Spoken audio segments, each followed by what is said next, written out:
The heat climbs your neck before your mind even catches up. A room full of people goes quiet, and every eye turns to you, waiting to see what you'll do. Marcus Aurelius, who ruled the entire Roman world, wrote that the consequences of anger always cost more than whatever caused it. One man chose to do nothing, and 6 months later, the man who humiliated him would be the first to apologize. Theo stood at his daughter's wedding, holding a glass he hadn't sipped. 44 years old, a quiet man who fixed other people's mistakes for a living, and rarely his own. He had spent 2 years' savings on this single day for her. Then his brother-in-law Vince stood up, 3 drinks in, and made the whole room laugh at Theo's expense. The job that never amounted to anything. The house that still wasn't paid off. Each line dressed up as a toast. The room went quiet. 200 faces turned to Theo, waiting for the explosion. He looked calm. Inside, his hands wanted to do something his daughter would never forgive. He raised his glass, said something short and warm about his girl, and sat down. No one clapped for long. That night, Theo couldn't sleep. He found his phone and started typing. Everything he hadn't said poured out. Every cruelty Vince had ever buried under a joke, 20 years of it. His thumb hovered over send. This was the part of him that always won. The part that needed the last word more than it needed peace. He didn't send it. He set the phone down and reached for the one thing on his shelf he'd never finished. A worn copy of Meditations that had been his father's. He opened it to book 11. A man writing in the dark, 18 centuries gone, on how to handle people who try to make you smaller. One idea kept resurfacing.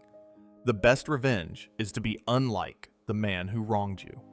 Theo turned it over until it became his own. To answer an insult with an insult is to agree you are his equal in smallness. He closed the book and argued with it. Easy for an emperor to talk about restraint. He had armies, a throne, nothing to prove. Theo had been made a fool in front of everyone he loved. Silence wasn't strength.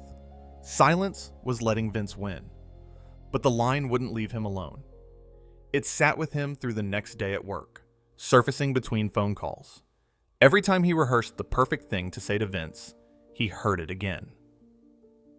Equal in smallness. On the second night, he read further, and something turned the whole book over in his hands. These weren't lessons written for anyone. Marcus Aurelius wrote them to himself. Private reminders, scrawled at the end of long days. The most powerful man alive had to talk himself into calm, one morning at a time. He woke up angry too, Theo thought, and every morning he put it down again. Theo opened his phone, found the message he'd written 2 nights before, and deleted it without reading it again. He would not have the conversation. That was the answer. The silence was his, and no one could take it. So he made it a practice. 1 page before the house woke, every morning. And with it one question. Who will I be today, before the day decides for me? The hour before dawn belonged to him. Some mornings he read a full page. Some mornings he read the same line until it stopped sounding like words and started sounding like instruction. The kettle ticking, the window still dark. Then the house would wake, and he would already know the answer.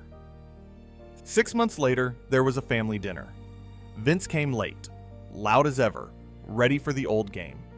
But there was nothing to push against. Theo asked about his work and meant it. Passed the bread. Laughed at the parts that were actually funny. He wasn't performing calm. He simply wasn't there to be wounded anymore. Halfway through the meal, Vince grew quiet. He kept glancing at Theo as though looking for the man he'd humiliated and not finding him. At the door, he stopped.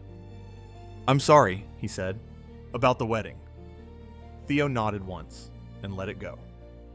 When someone tries to make you small in front of the people you love, their insult is a question, and your silence is the answer. You don't have to win. You only have to stay sovereign over the one thing they were really after: you. If this reached you today, subscribe. These stories find the people who need them. And tell me, when was the last time silence was the strongest thing you did?